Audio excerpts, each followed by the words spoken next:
Welcome back to the 2013 North American LCS Summer Promotion Tournament.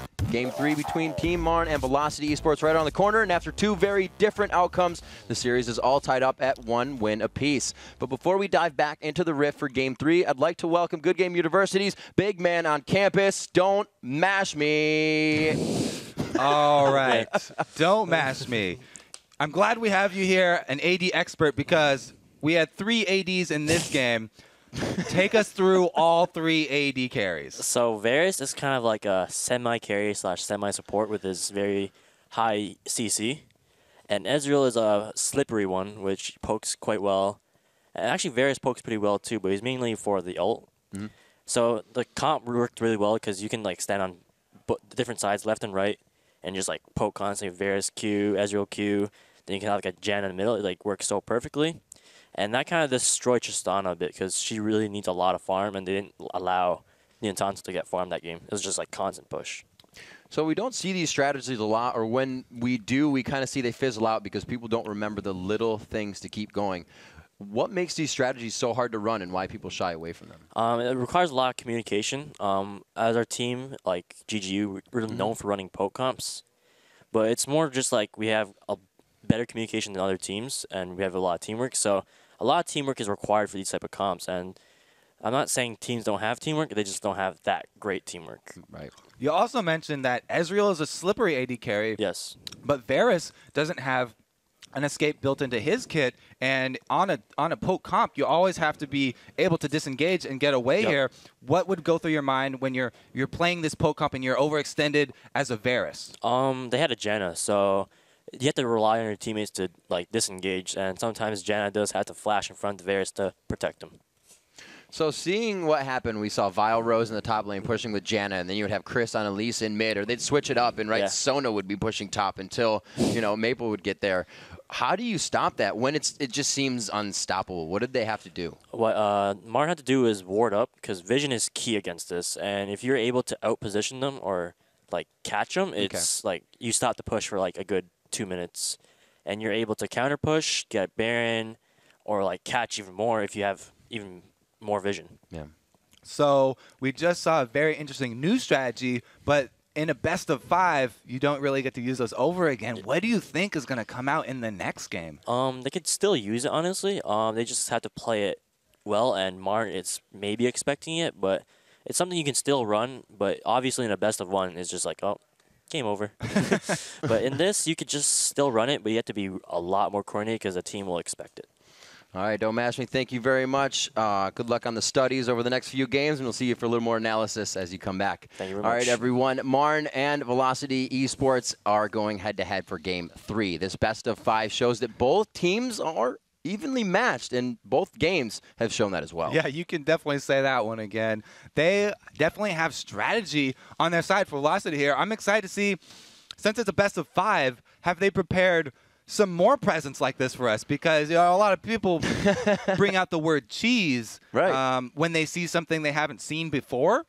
But the cheese really is just the abuse of something that people aren't used to. And, you know, you have to give credit to these guys for the execution. We talk about it so much, how poke comps are one of the most difficult to actually pull off. Yeah. And they played that one just spectacularly. You're always working against the clock, and they never let up. And it goes to show you can almost not make anything work, but really they had no initiator or real true tank. So like you said, if that one fight goes wrong, they get melted, but they never let it happen ever, which is astounding. Yeah, that's how you just have to change your play if you're going to use those unconventional champions. People talk about trolling if you pick something like, you know, a year ago, if you picked Jungler Ezreal, people would call you trolling, even in solo queue. Yeah.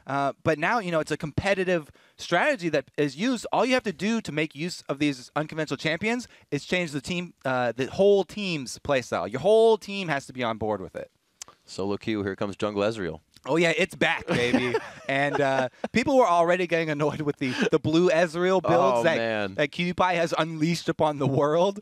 And now there's just going to be another variation of it. I'm sure everybody, even now probably, we're going to have a few queuing up at this very moment. Yep. So we can actually see NK Inc. here next to Chris. Vile Rose there in the middle just started chatting. NK Inc. has the sheets in front of him.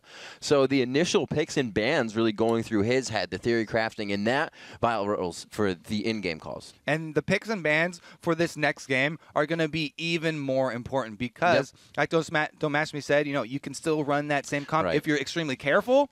The other team is looking for it. And if they get any whiff of any sort of cheese, they're going to start banning out the key opponents of that comp. Get out the nose plugs, and they'll throw them right in. The picks and bans about to be underway. Game 3 in this best of 5, our second matchup here in the Summer Promotion Tournament. And this is for all the marbles, whether you are in or out of the LCS, a professional contract to play League of Legends, completely on the line. And we are to champion select. And both of these teams actually, I think, really deserve it now. Whichever one comes out in the end, of course, there will be some crying, especially from probably Clake's brother. But there will also be a lot of happy faces on the opposing team. Yeah, there's like brother induction and brother outduction right now, so we could have a few back and forth. Draven, Twisted Fate, not surprised once again. Yeah, Twisted Fate and Draven both banned. Like, talk about the brothers, though. It could be the changing of the guard here. The odd clan could come in. The Wiley clan will have 2 brothers now. In position in the LCS. TSM sitting very comfortably up in that top spot right now, so I'm sure he'd love to have his brother coming down with him too. Get the sponsor from Acme. You're good to go. So Janna being banned out, really, they said that was the core component of the composition, at least for us for now, and they're actually going to leave up Lux. Lux, definitely one of Vile Rose's comfort champions that we talked about. He went back to that every time they haven't run this sneaky poke comp. They could still do it with him, just don't have the speed. Really, that Janna helped them out, though, with the lane movement.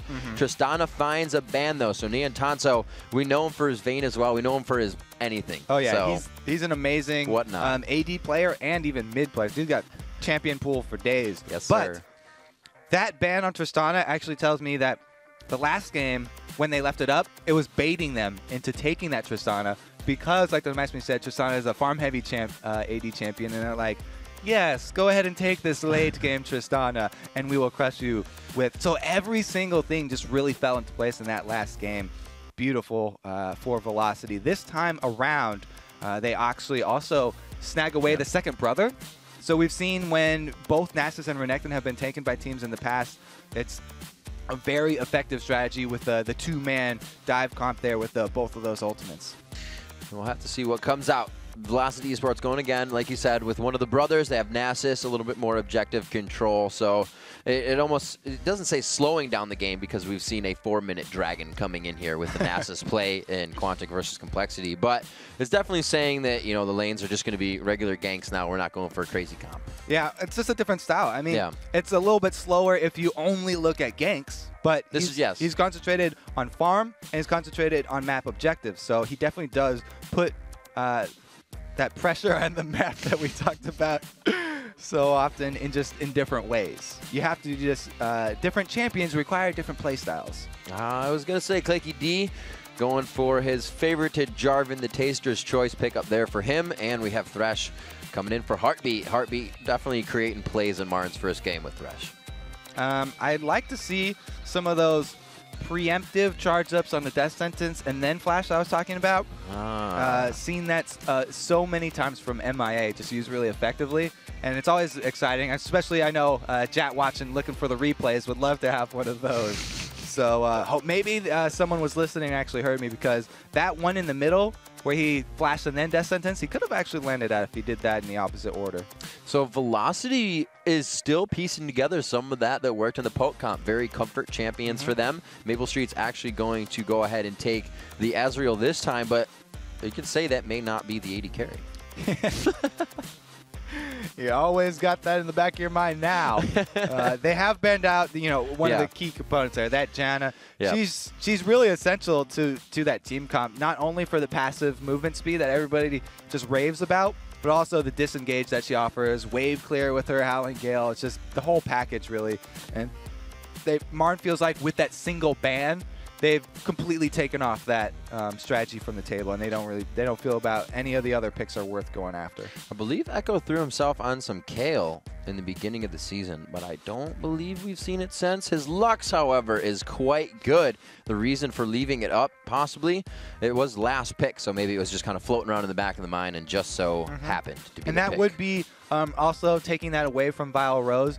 Vile Rose, his name, actually comes from when he made Zyra, though. So yes. he is an adamant Zyra player. It's probably going to be a support Elise and solo Zyra, I'm guessing, because even though Chris did play that in the last matchup, he'll probably be taking the Rumble this time. These three champions could easily switch around, the Elise, Zyra, and Rumble. So there's still a lot of guessing work here on the Velocity team, but MRN definitely feel comfortable, especially with Mega Zero back on that really Renekton. One of the things that maybe Vile Rose got slack for, because it's one of Velocity's things that they do have a bunch of people that can switch the champions around. You see that they took the Malphite, or they took the Zed, and they're like, oh, that's for Chris. But no, the Malphite was for Chris, so they kind of try and mix up that champion select. Also, you said Nian Tanso used to play mid as well. Well, he used to play that Corki in mid that he takes now to the AD carry, so that's a very comfortable AD carry champion. He did. Okay, so they don't pull any sneaky last-minute switches. No. Vile Roses can continue with the mid lane Rumble or side lane Rumble. Rumble's a great in any lane. He is good in all situations here. But seriously, he actually could mid Rumble is a very popular in North American solo queue. There's a guy with his account's name is mid Rumble GG. That's all he picks all day long, and he's extremely high ELO. So it is a successful strategy here. It is going to be Chris back on that Elise, and Evaniscus taking the Zyra. All right, everyone. Game 3 underway here in our second best-of-5 series. A possibility of a chance into the LCS if you can get that third win. Both teams now with 1 win apiece as we go into Game 3. MRN on the blue team for our third game. Velocity Esports takes the red side as they head out of the gate. And we're going to slow them down here. Everybody take a breather. That last best of 5, the last game there, this is a long best of 5. Everybody wants to go the distance, so they're giving me a little time to calm down as well. Yep. We're going to start off a fresh game here with fresh items. The one that's jumping out to me is that blue elixir here, Elixir of Brilliance for Vile Rose. We've seen that. Obviously, it's not going to give you the HP, but it is going to be that quick burst. Can it be used as an all-in, though? Is it that effective? So I've been over this before with before the red elixir was nerfed. Yep. The only difference with blue elixir is that you only use it as an offensive surprise. Here, the popularity of Fortitude Elixir was that you can use it for both offensive and defensive purposes because of that HP you were talking about. And for that reason, the Elixir of Brilliance is really, it's just power for killing. So it's going to be him looking to capitalize on any gank that comes to his lane. Yeah. Then he'll look for an extra kill. And Rumble. Every time I see one of those in game, I talk about how scary it is to gank a Rumble lane. Because as a jungler, turn it into a double. Yeah, as a jungler, he has so much AoE damage, he'll burn you and your lane compatriot down at the same time. And if there's a counter gank, you're both dead. So back into the game. Thanks for bearing with us. It was just Mega Zero changing up those controls, getting some smart casting in. His binds were not correct for the Renekton play. And we all know if you're a big crocodile, you want to have the right buttons. Yes, you do. He's finally, we didn't talk about this really, he's returned to his champion that was banned against him constantly throughout the entire LCS. Everyone was like, oh yeah, auto ban Renekton versus Team MRN because that's Mega Zero's thing. But after the Best Ribbon AA tournament, they've let that one slip through the cracks, and we'll have to see if he can perform as well solo in that lane. All right, we'll have to see what they're doing as they move around here. It's going to be a minute, 30 seconds in with not too much movement, Kobe. This is really one of the most lax early games that we've seen. There's not even the blue ward coming in, which I think we've seen every single game So yeah, we got 4 wards coming down here for Velocity. They will see this late invade. 4-member invade though, there's not much you can do about it, even though you do see it. So they're gonna have to seed their blue side jungle over to Team Marn here and just look to counter steal the opponent. A little bit later each time they go in for this ward. I'm like, they're not doing it. They're definitely not doing it. Oh, there they are. Yeah, so going on, they're going to trade this off. Claky D grabbing up the blue for Velocity Esports. And like you said, actually, they may not here. It looks like Mega Zero able to put some pressure on NK Inc. He gets a good hit there. And NK Inc. not really focusing back on. He tries to get to Evaniscus first, and Mega knows, oops, this is kind of a bad idea. Full vision onto Mega Zero. NK Inc. Actually, I'm looking at Evaniscus here. He has taken Grasping Roots, but he's waiting for the use. Gets it on Mega. Kind of holds him back from the lane, but just the back and forth, not going to cause too much trouble. Yeah, NK Inc. really needed that backup because Mega Zero says, this is my territory. Oh no, he uses Flash to get in, and Mega Zero going 2-ham for that when the Ignite goes down, but it may not be enough. He's going to have to walk out of this one. It is extended, but he's out of combat, so I don't think anybody's going to follow, and that's incredible. He's all right. Close play right there. Mega Zero going for that burst with the Renekton in charge, and the Ignite.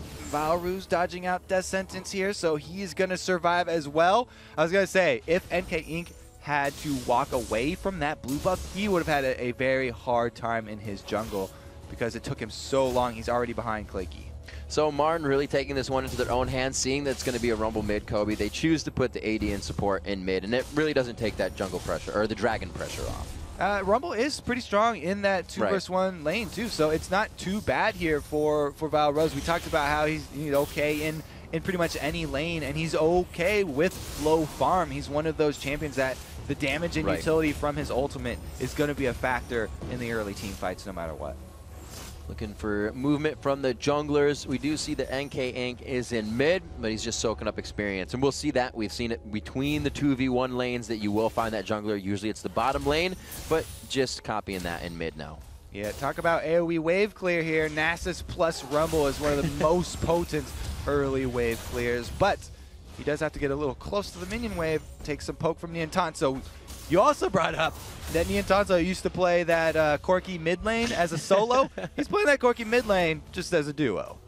So safe to be in a lane like that, having that jump away escape as well as heartbeat to just save your butt if you need to with a lantern. So he's got like a double, like 500, 600, 800 range, just jump out. 4 minutes in, the push in the top lane is causing pressure, and Claky D to go to the top. Still, Velocity keeping NK Inc. in the middle. He's forced away to get some raids. Yeah, finally, he's been shoved out even of the mid lane here, taking too much damage. The good thing about Corki in this pick is that his poke is AoE. He's using that Phosphorus Bomb very effectively on both the jungler and the mid laners. So he's able to force out that Nasus, run him off back to the jungle, and continue his pressure on the mid turret here. And how is this going to work? Do you feel like Lux could really be misutilized in that bottom lane? Usually you see her really helping in that mid, or not mid, but those early level ganks once she gets that laser.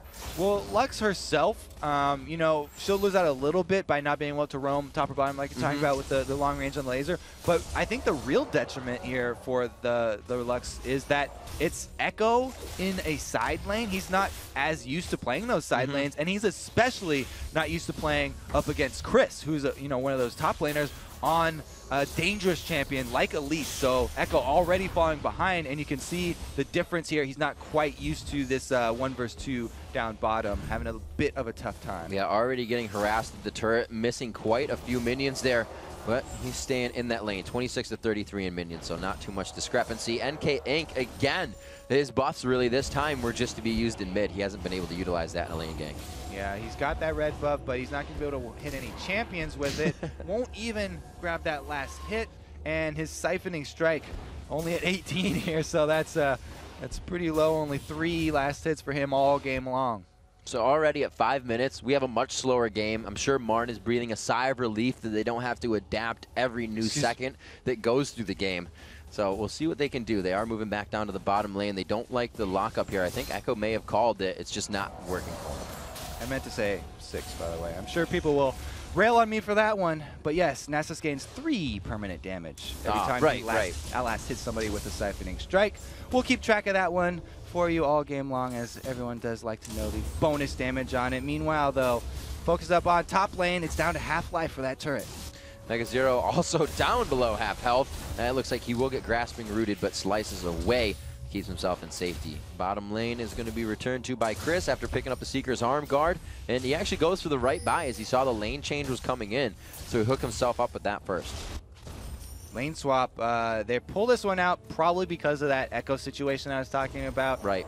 Not quite at home down there with Chris. He's not having a good time, and he wants to go back up against Vile Rose, who's also been having a rough go at it in a 2v1. That's working out. 36-20 in that CS, so it is going to be kind of a lead here for Echo. If he can hit 6 first, he can definitely get some damage down. I don't know if it's going to be enough to finalize a kill. Oh, going for the Lantern Toss hook, but NK Inc. finally out of the mid lane, gets to show some presence here in the bottom. Niantanzo, he didn't think it was going to hit him. It will lock down with the Wither, but he jumps out with the Rocket. So they do get good harass, but they're not going to end up with the kill down bottom. Echo actually did land his combo on Vile Rose in the mid too while we weren't looking, and he's not able to burst him down even from 75%. So Echo or Vile Rose feeling okay in that situation right now. NK Inc. going around, really loving the buddy system here in the lanes, and they can't really do much to push back. They go on to Chris. Will they really engage this? They think they can get the first blood right away. He goes up into the air, dies, and it looks like Niantanzo will follow as well. A double kill for Chris. NK Inc. hits 6 and goes hard under the turret. That lane Nasus really paying off now. He's 6 at the same level as both of the solo laners here. As soon as he pops that Spirit Fire right next to you and lands a Siphoning Strike on your head, you know he's taking a lot. MegaZero has the same idea, though, going on Evanescence. Clicky D's right there. He goes for Evanescence. You are right, because he's going to be less tanky. They're trying to focus a bit of damage onto Maple Street, but it's just too much escape. The pink ward going down to make sure they can see and give the coverage on the lane. They end up answering back, but it's a little bit late. They lose out on the first blood, and they only get 1. That also means the jungler's shown top, so that NK Inc.'s not done yet. They're going to go for this dragon, even though he doesn't have that ulti. And that's got to sting a little bit, right? You're like, yeah, they scored, but we're going to score back. And then they just pretty much kick it right back into your goal with the dragon. So 9 minutes here, 2-1, and that's going to be a 2,000 gold lead exactly in favor of Velocity Esports. And it has not been good for MRN whenever Velocity has the lead. You got to remember, MRN won that first game being up about 2,000, but they never really let Velocity grab it. Yeah, and people always talk about how MRN is a very momentum-based team. Yes. It's falling against them right now. That's all on Velocity's. Oh man, if Freak was here, he would have a field day with me mentioning momentum and velocity in the same sentence. Glad to have you back, Riv. So as we move quickly through this one, almost at 10 minutes, we're going to see Clicky D clearing out the jungle. He may back after this. He's going to be depleted on the mana bar, and we see Echo returning to mid lane. Stacking a tier on Lux, which we've seen, you know, kind of plateaus the damage that she's going to get other than scaling the levels in mid lane. But the Sork Boot's kind of trying to put a little pain on the back end while she does plateau there. Always like the early flat penetration for both Elise and Rumble. Yeah. Both those guys, you know, they don't have to scale up the AP items that early, but the penetration just does wonders here, right? A nice light binding and full combo. Bam. We'll see it does take them to, you know, 75%. It's pretty good. He's a tanky Rumble still. He comes from the Junkyard. Junkyard's pretty tanky, if you didn't know. That's a weird comment. As we move in here, Overheat and Vile Rose chooses to back off, but he's not going to get any pressure. Jarvan returning back to the jungle, and it's really, really slow play if it wasn't slow last time. It was definitely more kills at this point and more turrets. Definitely with a different strategy coming around this time, but very successful so far with the part-time laning. Yeah. NK Inc. You know, he was in the lanes a lot last game, and he's in lanes a lot this game. Coming down, Niantanzo forced out once again. The repel's up and back down to the opposing minions, because that looked pretty bad in the 3v2 situation. Yeah, after he went up for that repel, everyone's, oh, is he gonna? No, he's Nope. going straight back to the minions. They just get a little harass off, and they'll take that one. Calling down Clicky D means it's gonna be rough if they try and push in on this turret. There's definitely been a lot of focus on this bottom lane, but MegaZero has been pushed back here. He hasn't been getting too much help from Jarvan. They did get that one kill in, but you can see now he's forced to help bottom. It's been so much pressure from Velocity. Heartbeat taking some damage. He gets jumped on. They could try to finalize the kill. Flayed back, and he saves himself, but it's going to be the hit coming in from Chris to finalize that kill. He goes down himself. Niantanzo picking up kills. He's withered back. The laser comes in, and it does hit just on the edge. Clicky D picking up the kill, so they give kills all around. Yeah, dangerous if you go on that turret, indeed, and they lose 2 members for that one. They did finish off Heartbeat, though, by some quick play from Chris. I really like that choice to kind of give Claky the kill on that one. The tier is stacking for Echo. He feels like he's doing all right in lane, and they need that burst of power so Claky can initiate later. Yeah, some of the times where we've seen Jarvans fail in the LCS is when they don't get that the early farm that they need, and they become this late game squishy melee champion that will jump in with a cataclysm only to get blown up. Yeah, we should jump in to drop it pretty much. Exactly. See Vile Rose overheating a bit. Still not worried about getting aggressed down in mid. These guys have some pretty good wards for themselves, especially Echo on both sides. He can go aggressive if he wants, and you can see him kind of trying to push that. Catch Vile Rose in a light binding, do half his health again. True Shot Barrage, flying across, not going to do much. All right, we've hit the lull now because the bottom turret now gone for Velocity. They're going to have to keep in mind the dragon control for the next one. So they're going to have to look into the future and prep that bottom area with wards. Because if they don't have the vision down there, they already have lost the turret, and it's going to be very dangerous for them to have a team fight down there. You can see on your screen Vile Rose still talking, no communication, and not that Echo is the one to call these right now, but Vile Rose always communicating there. Chatter, making sure the team knows we have wards down, and they're slowly positioning each other, right? Nasus is behind Elise because she pressed in a little bit. They're giving each other safety in every movement. They come in with the pink wards, just that there's the safety you're talking about, extending that line of vision. Only a minute and a half left for that dragon. Ezreal is up top. This time it's Maple Street. It's not the jungler, so he's going to be able to shove that one to stack up his Bloodthirster and then join up with the rest of the team prepping for that dragon fight. Echo maybe looking to go for a big item next. He's got about 1,600 gold on him for this mid lane. Maybe that's why he also gave the kill over to Claky D. Echo has a lot more gold than him at this point. Maple Street picking up the red. As we look at some of the core items here, that Elder Golem, or Ancient Golem, I should say, Spirit of the Ancient Golem picked up onto Nasus. They're going to really try to engage these fights now. He was tanky. He was able to get that first kill down in the bottom lane, but they don't like that poke engage. They back off. And neither of these teams have a teleport or a global movement. So if you do have a split pusher like we have Chris down bottom, then that does open up the mid lane here to a 4 vs 5 situation. Maple Street picking up a Bloodthirster very early here, so it does not look like a blue build right off the bat for him. They saw enough of that blue build in the last game, and he's going with the old regular Bloodthirster. That's a very mid-game oriented build, much more than the blue build, because blue build, you're lacking that early damage since you go with the tier and everything, and he's looking for a little bit more here. Some nice burst from Chris. Doesn't get answered by Mega Eero. A great job there to win that trade 100% for Chris. Those repels all day, just dodging. He's so quick. Taunts last game, attacks this game. We'll have to see what they can continue to do. Now we saw Echo, actually we'll see if this dragon happens and then make this point as they put the pink ward down, look to make some pressure. Rumble in the dragon pit. All the pressure. Rumble in the dragon pit here. This is definitely going to be one of those highly anticipated 5 vs 5s where we focus on the picks from Echo and Heartbeat. If they can land the light bindings or the death sentences onto one of those low HP targets that is not NK Inc., then they'll gladly go in on it. Ooh, that was a good chunk of damage coming out. It looks like pretty squishy health bars for MRN. Prismatic Barrier goes in, which means Velocity is not going to engage just yet. They do see Chris. They're going to get the double laser down. Did he dodge that again? Dodge Pants McDodge. He got hit. Okay. Yeah, they both got some red bars dropping there. They bleeding. They bleeding. He got hit again with it. So he is actually down to about below half health here. They're still trying to move into this fight, but they're standing on those 2 wards. They don't have one in that forward brush, and it's really allowing Velocity to poke back a little bit. Yeah, both teams poking down. We've got a couple members on each side with half HP. Echo does have a blue buff, though, so he'll continue to spam out his full combos. Only another 20 seconds until the final spark is back up, and the dragon is going down quick. So Velocity doing this one. They try to pull the dragon out, and they get that damage down. Spirit Fire and NK Inc. are going to be dropping down right back. I don't know. Claky D goes in first. They stop the dragon damage and try to put someone close. NK Inc. falls. Claky D goes down as well. The Entanto picks himself up a kill, and it's a chase for the next fight. Nobody's really on someone yet, but they turn around and find Evaniscus popping himself out of the dragon den. Echo goes down after a very nice passive. from Evaniscus. 2 for 2. That was a very even team fight, and that's because of those changes to jungle monsters where they attack whoever's closest to them.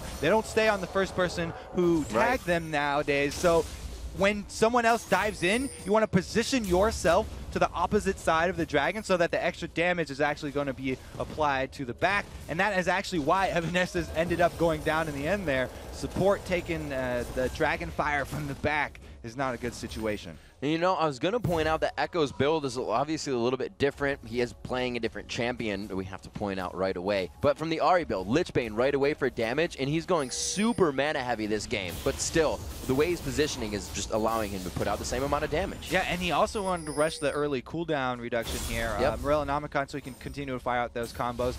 Another thing worth noting from that last fight, Dragon never went down. He was just sitting there around 1,000 HP. It's just a He's party. back. He's calling everybody home here. Another Dragon Brawl about to break out. This time there will be no ultimate from NK Inc. or Rumble. And you got to consider, right? Look how many wards are around here. There's the ruby, so they have those wards being placed, but there's pink wards as well. There's about 500 to 600 gold in pink wards. So this dragon is really only a return on investment of this fight for these teams. This is really, the economy is just going down the hole here. Everybody's spending their money. Everybody's Just to get money. spending their money on these pink wards, and nobody's buying the products of the small stores here. Okay, everybody's just, they're giving up the dragon. They're going to turn They don't over. want it. They want the buildings. Oh, they want the people. They go on for NK Inc. The equalizer comes out. Final spark finalizes NK Inc. And they are going to continue to go into the fight. Echo, no, rather Claky D flashing over the wall. They get one. And it looks like they could pressure a dragon. Yeah, Claky not hesitating to get out of that one because he dove in, headshot. Yeah, we got a kill. We're going to fit. Nope, nobody's behind me. We're aborting mission. Abort, abort. He got out over the side, so it was a definitely nice win for them. But because it's so close, they don't even get the dragon off the back of that one. And these fights really good for Mar and Kobe because it did not look too good in the laning. It's a very close game. It's come full circle here, back to even now. And as they lost a person, even though they lost out with NK Inc. dying, he's back up already. God, he still has his smite, and we shall return to the battlegrounds. Longest dragon ever. As they still go in, it is the ultimate up for Lux, so they have that big damage burst to get through. Good pressure by Evaniscus. It looks like Velocity Esports going to get Dragon, a big turning point for them. Finally, it goes down. 5-minute dragon ends. Mega Zero had enough of the dragon fights, so he just wandered up top. Angry cry. I'm out of here, guys. We got the kill, right? That means we're done, and we're going to go trade for this top turret here. So we're going to give up that global gold for the dragon, exchange for the global gold of the turret and the map control up top. That turret is going to go down, so the gold back and forth. We see it just about 200, not too bad, 2-to-1 in turrets, but this is Velocity, again, creeping forward just a little bit. They may not lose this momentum, and that will be bad for Marn. Next thing that's going to come up will be that Rumble Ultimate, so we might see another team fight down the middle here. Another key cooldown to watch out for on this Velocity team is that Stranglethorns from Zyra, though, because he just used that zoning out the team Marn so they can get the dragon. Means he won't have that counter engage if they decide to go off the back of this turret. Just talking about the equalizer, they throw it right down onto Heartbeat. They try to take out the support first so he can't stop the fight, but it's Mega Zero and Claky D who are able to do that alone. It's going to be Vile Rose going down here. Final Spark goes out. It takes down Evaniscus on the backside. He still has passive damage, waiting to fire that one off, and he looks for it, doesn't get it down. Chris is able to take one out. They cannot finalize Mega Zero, but it is going to be the 2-for-2 overall. Chris with a great job cutting off Niantanto there. Niantanto was farming the bottom lane as that AD carry. As soon as he saw the fight broke out, wanted to do the good thing any good teammate would want to do, come join everybody, but ran through a ward and gets cut off there by Chris. Pays for that one with his life, and they end up grabbing that turret. And 100% more chances being taken by these teams in this game. 100%. Yeah, well, that's a good calculation. We'll go with that math. I won't check you on that one. I do love the dives, though, the plays. They keep on. They don't hesitate. Like you said, you know, Chris had started that one off, and then he changed the tower aggro off of him with the repel very quickly. But you know, everybody walking around in the back line here, Evanescus does get caught out by that final spark, and they trade evenly once again, just a few hundred gold separating, and they're not done fighting. Both these teams are just ready to brawl all day long. And I feel like this could be Marn's turret now. They get a few kills, they get a few HP bars down, they take a quick one. It's going to be the equalizer to stop that, though. That's how much Velocity wants their mid turret. They're just using that as a wave clear here, which is a big cooldown that if the team fight did break out after that, they would be missing. But the rest of Marn just back off after that wave clear. So successful use right there. Cooldown on Rumble's equalizer is not quite as short as that final spark, but it's one of the shorter ones. So he's only got to wait another minute for it to come back. If you think about it, right, you fight every minute, that's pretty action-packed. But right now, it seems like forever for these guys. They're like, wait, all right, 10 seconds. That's an hour. Let's hang on here. So at 22 minutes, the gold still very, very close. Marn pressuring the middle turret once again, but they're doing it just with shields this time. The cocoon goes out. Mega still has that ulti, so he feels good to take the turret up for his team, and it's so much pressure. Velocity can't stop this. Well, they're going to trade this one because they sent their AD and support down bottom, so they also get that bottom turret. Outer turret for outer turret, pretty even here, but we'll have to see if they continue with the push because the Marn team here is roaming back into their own jungle. Might get a little bit more dangerous for that Zyra down bottom. Maple Street going a little blue, however. Him and NK ain't going shopping together. They get that Golem Spirit and the Iceborne Gauntlet built up. So that's 2 finalized items, but it's going to be the Infinity Edge Phantom Dancer burst coming from me and Tonso. That is definitely more potent on the late game there. The crits from Corki will be huge here because he also has flat armor shred from his Gatling gun. So it's a nice little combo right there. He won't pay for the late Last Whisper. He's got armor shred just built into his kit, which is nice, especially when comboed with that of Renekton and Jarvan. Right. And you know something we've seen a lot more of, Kobe, as well. Teams taking into consideration the factor of the AP damage. These Aegises and Bulwarks are coming out much faster than Lockets now. Yeah, I mean, both of them rushing the Aegis, and Claky already upgrading his. Yeah. So hats off to him. He's got the first shiny blue shield. There is a lot of that AP to be dealing with right now. You got that kind of the Pen Rumble coming in, but not so much Pen Elise. He does have the Sword Boots, but with that, how are they going to synergize this fight? You said they have the Zyra as well. Not going to build too much AP, but Evanescus is heading that way. What's their engagement?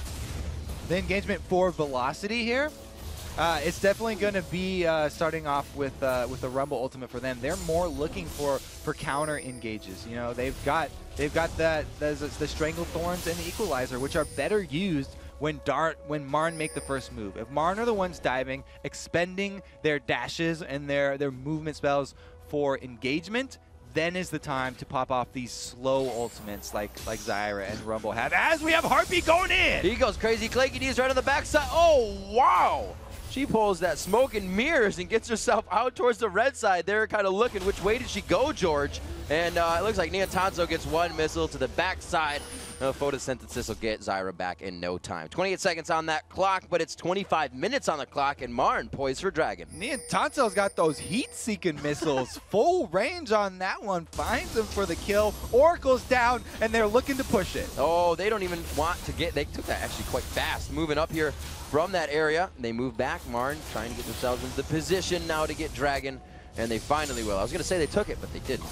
Yeah, so they're going to get rewarded with that pickoff of Evanescus. They take the Dragon in. We return to the Dragon pit here. Now they're in, and they're cut off by the Equalizer, but no follow-up engage. They're spreading out pretty weird right now. It's like, yes, we can go, but the Equalizer's here. I don't want to walk around it, but we might be in a fight now. It's going to be Nick, or NK Inc. rather, coming in from the left side. Who's he going to wither? He throws it down. I believe it goes on to Jarvan. They jump in. No, Mega Zero got it. NK Inc. now on the backside of the fight, forced to flash out. Can't use the ultimate damage. Mega Zero trying to get the damage down with a Sunfire Cape and get himself in. It's like nobody is falling. Only a 1-for-1 now with all the damage done. And that was started out 5 versus 4 because we still had Evanescus in the death chamber. Had to walk all the way down here. Just barely got in for the end of this team fight. They do trade 1-for-1 after taking that Dragon, and now the pressure is on Velocity's side, trying to hit up this mid turret. So we do see Velocity using the momentum they had, but Marn able to find that gold lead, Kobe.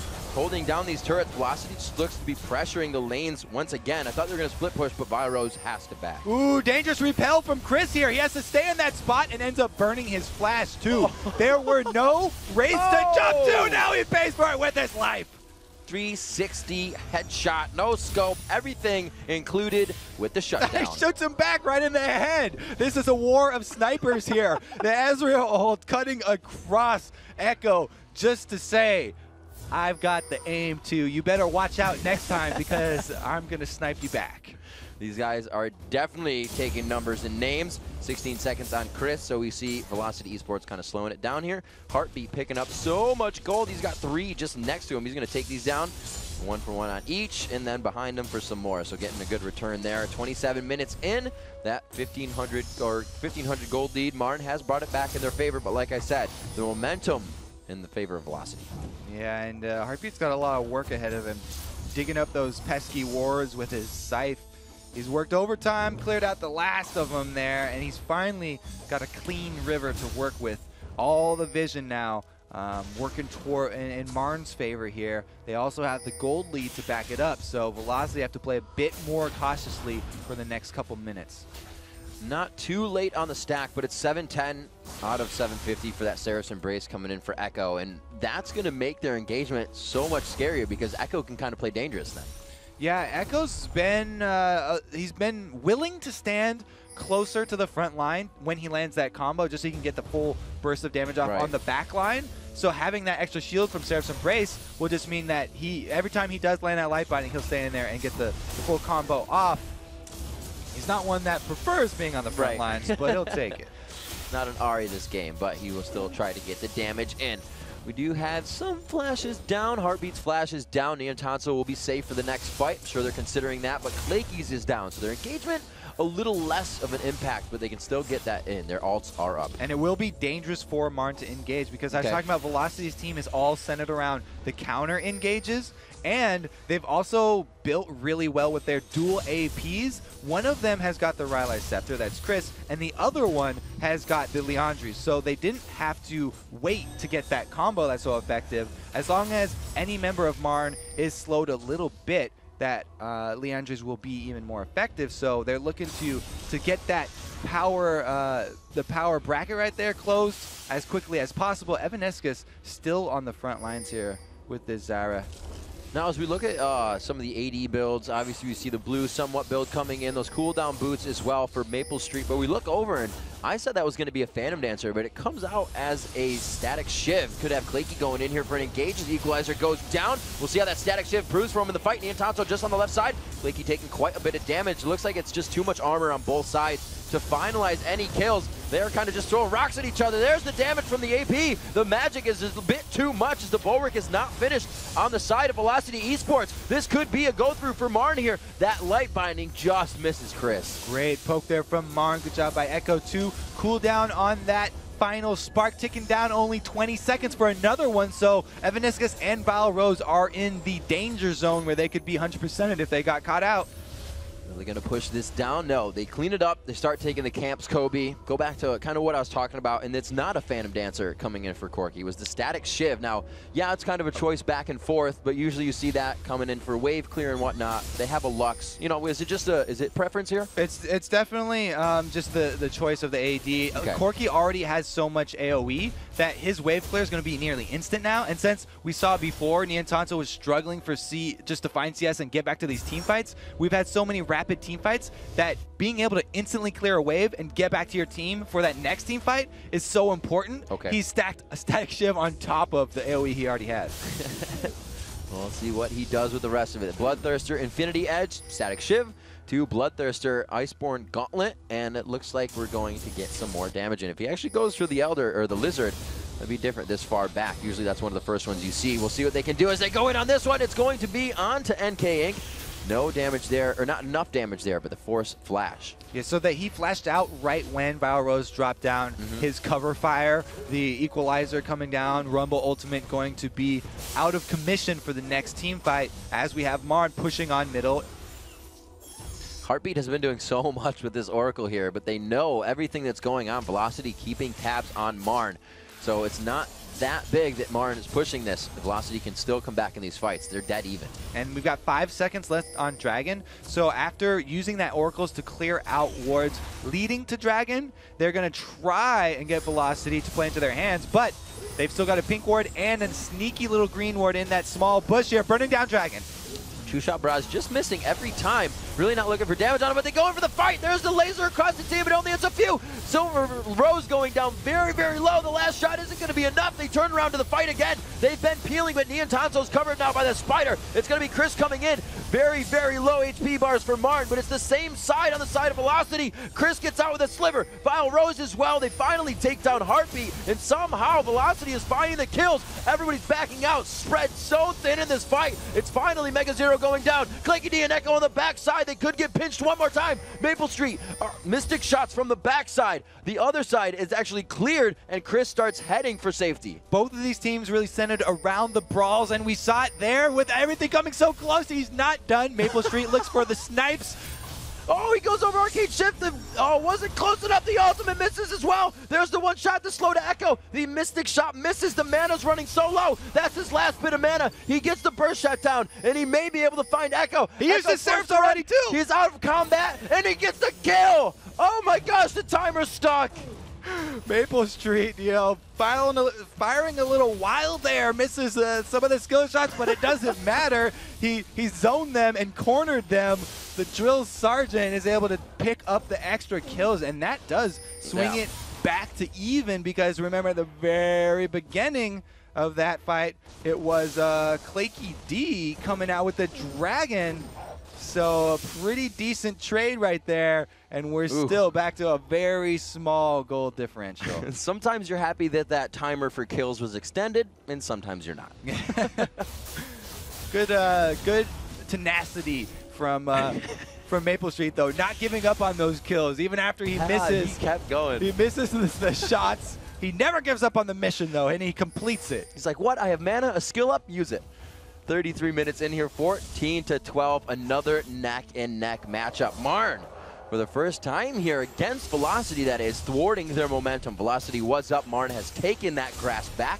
47,000 to 45,000 now, and they have evened up the turrets. That was not the case last game. Marn could not find turrets to save their name, save their life. Yeah, the turret's really secondary to Dragons in this game, though. That's been the story for the whole game. Everybody loves the Dragon Pit nowadays. They've been fighting over it for years, it seems like. And it's probably going to be another period of lull until another Dragon comes up. Never mind, they're going straight on to Vile Rose. Absolutely jumps in. Not a lull in the action. Mega Zero diving in as well. There is the dive buddies going in. They back off. Get a good amount of ults wasted on that one. Mega Zero taking some good chunks. They may still have a reinitiation here. And you can just see those shots from Maple Street are chunking every member of Marn. Stranglethorn does go down there just as a zoning tool. Didn't get anyone popped up. So that plus the equalizer plus True Shot Barrage going to be some big tools out of commission here. So both sides really using up the cooldowns to no avail. And we return to the Dragon Wait. Oh man, the double Leandri's coming out. They're going to the Masquerade Ball on this one. A Blade of the Rune King as well, as Maple Street kind of makes his own recipe of the blue build by throwing a little bit of blood on that. Yep, yeah, we talked about, you know, purple. If when you combine that red Bloodthirster with the blue build, you end up with the purple Blade of the Rune King. Absolutely. Looking out for the other items. Zonia's not yet coming out for Rumble. Viorose has actually been quite a participant in these fights as well. He's gone down quite low. He's gone down 2 times in the match, where that's really been all left up to NK Inc. He's gone down 5 times. It's really his role, though, diving into the middle. As we look on the other side, that role being held up by as well by Clanky D in the jungle, so they are doing their jobs. It's just the fights really haven't been that easy to find. Like you said, it's always a dragon or it's always a pressured objective. Yeah, neither team really feels like... Oh, Maple Street gets hooked in! Oh, every time we say there isn't a fight, there's a fight. We should say there's not fights more. Come, Clanky almost getting hit, a little bit more poke damage, and there is no fight. Nice try there. Little reverse psychology from Dr. Riv. Looks like they're still pressuring. So poking back and forth. You can just see the poke composition still in velocity here. A few or three spiders are quite tricky. She just picked up one of the 8. So she just moves her legs. 36 minutes in. Now it's back the other way. The teeter-totter swings. Or seesaw, I should say. And we are going to have it kind of stall out now. Even weight on both sides. During these long, poke exchanges, you're going to have to start watching mana bars. Right. Niantanso on that Corki is the one thing that people always complain about on that Corki that's similar is that, the mana costs are a little bit old and sometimes you run out. But since he hasn't started that tier, we might see the effect here. Echo got that blue buff. Won't be an issue for him. Ezreal shooting that True Shot Barrage down to the bottom lane. That's actually a 900 damage nuke right now that he is putting out. So even with that, Marn still holding off on the aggression. They know it's still too formidable of a team to fight. The way they can disengage, like you said, and the way they can just kite and poke isn't enough to say 900 damage for us to fight. Yeah, the reason we're in this situation is that Marn are the ones with all the tools for making the first move, whereas Velocity are all about the kite and the counter engage. That being, doubly important because there's a Frostborn Gauntlet or Iceborn Gauntlet on Ezreal, but Marn just don't feel like making the move now. And if they're not the ones to make the move, it's not going to happen here. And look what Velocity can do with this, right? That top turret's probably going down, the mid turret as well. And this is what they did well last game. Clanky D goes in, the Repel goes out. They're going to have to find him. And he flashes back over the wall to his team. Houdini gets out, a.k.a. Chris. But the final spark is not going to be enough. Houdini didn't like lasers either. Niantanso coming in. A one-shot to Zyra. Pops her down. Maple Street takes 1. May not be able to take any more as 2. Puts him down to 10%. The death sentence just misses. And Marn coming out big on that fight. Fitting, Houdini does die during his escape here. Mega Zero ends up the one he runs into, punches him in the gut, and Chris falls over. Marn now definitely with a bit of momentum in this mid lane. The wave clear really isn't there with the pressure they can put onto Rumble, but they are trying to from both sides. They're doing a damn good job of it here, and it looks like they may be able to reinitiate this one. NK Inc. just too far away from that, but Vile Rose and Maple Street wanted it. Oh yeah, they both take a nice combo here from Echo, and that's going to show them that it can only bring you down 50% because that Runic Bulwark has been finally completed by NK Inc. Velocity now reaping the benefits of that aura. Still looking at these items, wow, Magic Resist being picked up here by Corki. Niantanso picks up that Negatron Cloak, that is. He looks to keep himself safe in these fights. The Oracle coming out from Mega Zero. He says, I have some extra gold in my pocket, so I'll take that role now. We already see the supports kind of building their items. Some more support T, that is, for Heartbeat, and more damage-oriented for Evaniscus. Yeah, Niantanso not the only one on Marn picking up magic resistance because of this magic-heavy damage team that Velocity is running here. They're very fond of running double AP, and so we've also had Mega Zero focusing his defenses in that area too. Hex Drinker is a great answer to that. Not only does he have his ultimate to surprise you with a burst of HP, but that shield on Hex Drinker will usually catch people off guard at the moment when they're ready to overextend and try and finish someone off.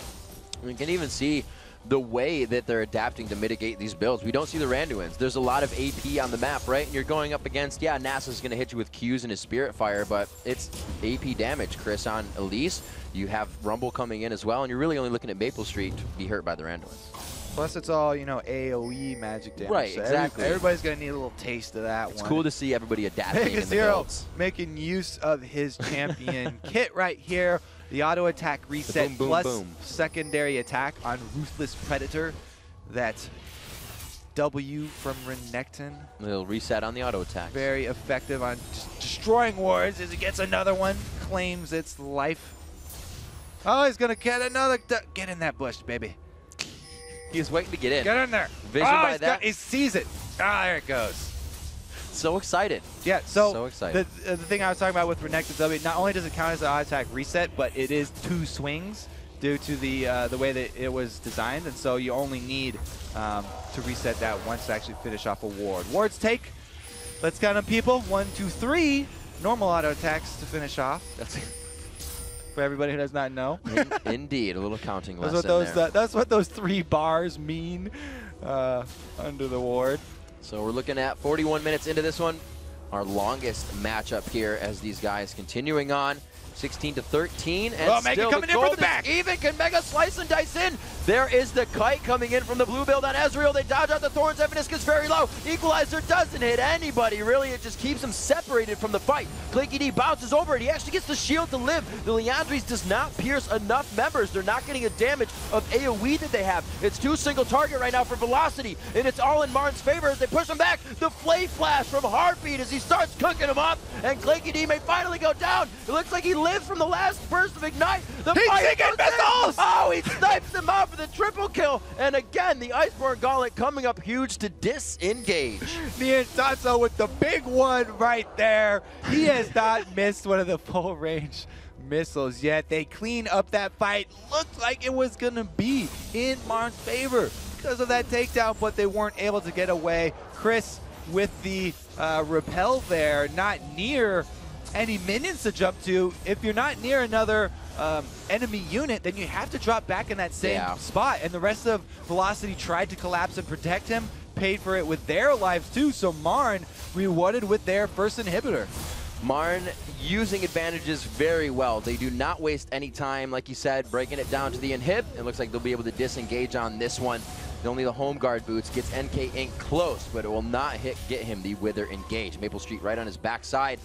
Looks like he's actually chasing down. I thought he was in captain boots from the jungler there, but NK Inc. has home guards. I like the Banshee's Veil option from Niantatsu as well too, because a lot of people I was thinking he was going to build that. In response to Wither, wasn't sure though. A lot of people will build that Quicksilver Sash to get it off you once it's already on. Boom. But if it's not on you in the first place, then you don't have to cleanse it off. NK Inc. not hesitating to pop his ultimate, but Heartbeat's around, and the zoning ultimate here from Vile Rose. They want this one. So big, Clicky D gets himself in there. The team can't really gap close, and there's some low HP bars. He goes down, or Baron Nashor rather goes down. Clicky D super low, gets out with a sliver. No, finally goes down. They're forced out of this one.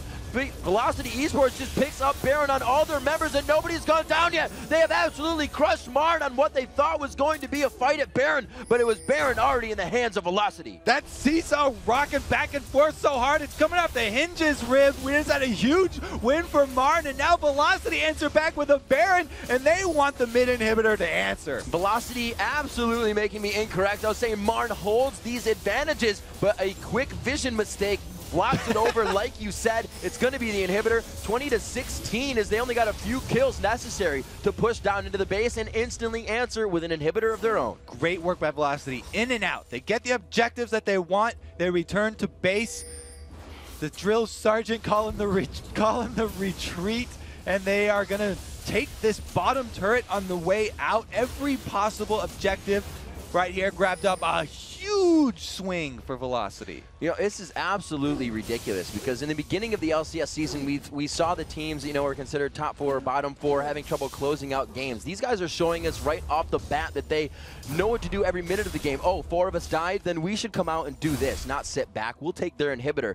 The moves are being made, and consciously these guys are leaving, like I said, their hearts on the rift for these games. They're looking for a new life. That's why not only are the team fights really important, but the disengages, how you play after you win a team fight, is crucial. Marn just had a huge advantage. You can't relax after you take that mid inhibitor because Velocity still have the tools to answer. This game is so close. They've got plenty of damage. They just made you pay dearly for it. Looks like they're going to try to get the lanes pressed out or pushed out here, Kobe. The Frozen Heart finally being picked up on NK Inc. The Randuins finally, as the game does go late enough, Clicky D puts that in his hands. We'll see what they can do getting into this. Looks like we have Führer boots coming out on the blue build for Ezreal, giving him that attack speed, getting a movement speed on his attacks, I should say. But yeah, finishes the Blade of the Rune King as well, and it looks like we have our pretty much full item, 80 carries. And we talked about the difference between, you know, Banshee's Veil and Quicksilver Sash before, but now NK Inc. is gonna get across on great counter initiate. That equalizer is just sitting under the team of Marn. Echo is on it, but it goes out. Mega Zero dives to the back line of the fight. Evanis is getting hit up, and he leaves himself to be focused. This allows his team to deal damage as he was the one receiving it, but can they capitalize? Yes, Maple Street is left open. Echo's very low on the bottom side, and Velocity takes out the top side of that. Claky D and Mega Zero both down from the upper fight in Tribush. Velocity again controlling these fights in the next turret. So much great line damage from both teams. Both Rumble and Lux got off their full combos, but since Velocity had the Baron buff in that one, they come out ahead, dropping one member to Marn's 2, and that's going to mean another inhibitor turret. So much damage is being done here. Maple Street keeping himself in the right spot all the time. And we said, yeah, everybody's participating. Everybody's doing things and helping. Maple Street bought an Oracle in his last batch. So does Niantanso. Everybody has it. We see that a lot because the AD carries are constantly farming. You need to clear. You need to save. You have to clear waves in the end game, and since they're already full items, that extra money you have to just pick up oracles with them instead, so you can share that benefit with the rest of your team. And yeah, let's just look back down at that. We do have 459 CS on Niantanso, 6-item big guy. And these guys really not farming. They're just helping to clear. They're definitely giving the CS away that's coming down these lanes to the rest of their teammates. Yeah, they can get an elixir every now and then, but it's only going to be 350 gold and then another 250 if you're popping both. So right now they're working on getting everybody fed. And it's crazy, right? Because everything that's happened up until now is decided by the next fight. It's kind of like, doesn't matter you took Dragon earlier. We're at this point now. We're at 6 items. Is this when you can fight? Yeah, nobody can leave their seats early this game. Anyone can still win this.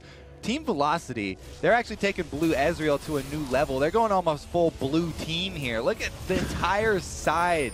Both of those APs, you know, they've got all the double up on the Leandries and Rylai's Crystal Scepter. So much blue, just watched it cascading down from the top of this Velocity team to end up in a little red down here in the bottom as they push on the bottom turret.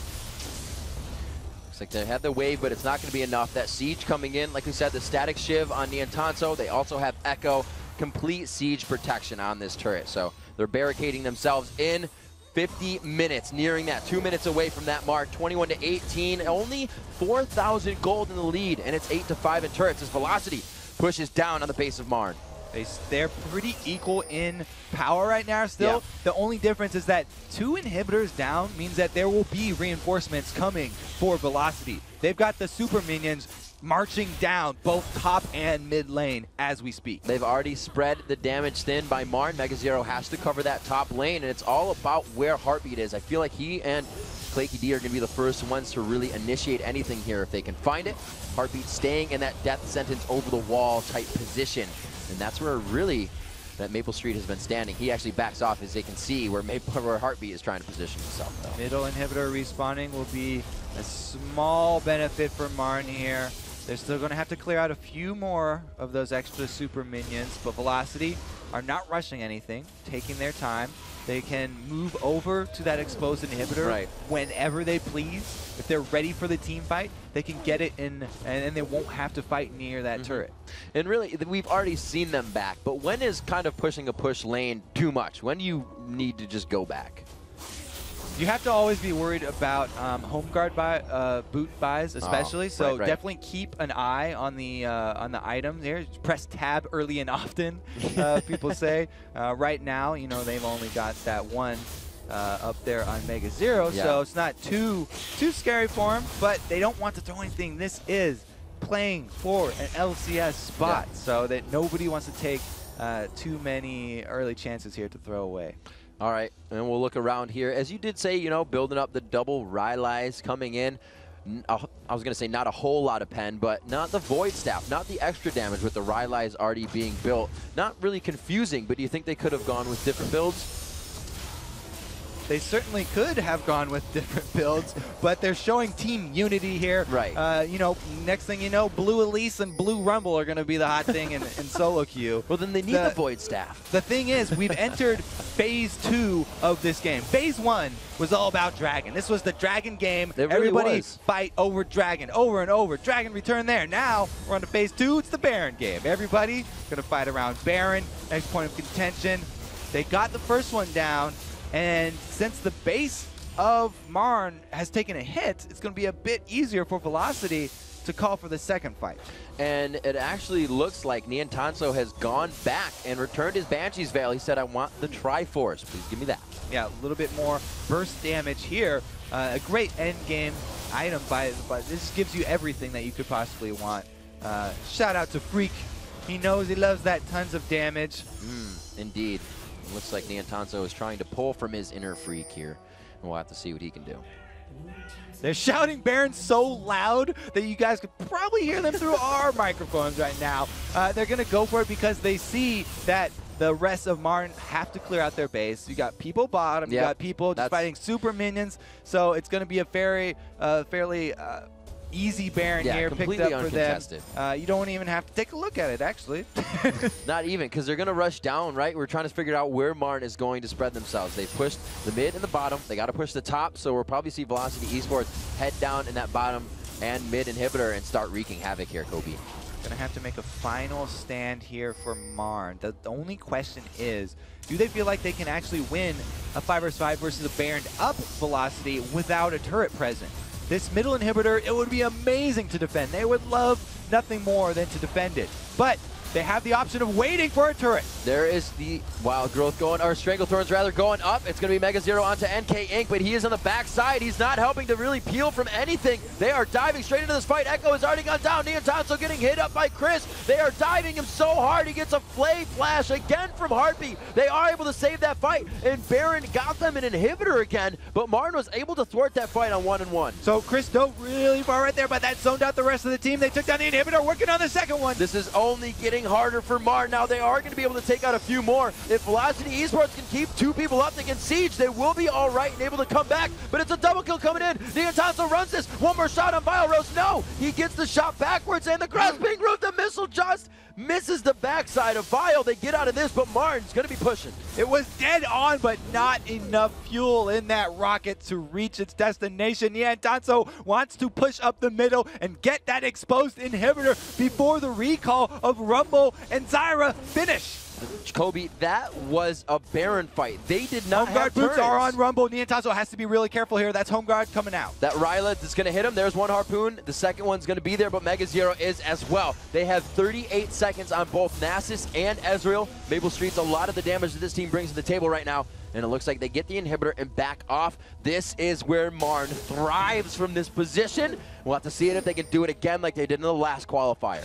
One inhibitor down for each team right now, and they're both middle. They were both around the same time, so it's about as even as we could hope for. This series is going to be the death of me. Going around looking at some of the items sold and bought, purchased, repurchased, and kind of trying to barter away here as they scalp them in. The Mercurial Scimitar on Maple Street. So he throws a little green in there in the rainbow build. And pretty much the same thing for Niantanso. These guys literally only match each other on the Bloodthirster and the Last Whisper. Third mask coming in. It looks like Evaniscus was invited to that masquerade ball you were talking about. Absolutely. He was a little late, but that happens. Girls always take longer to get ready.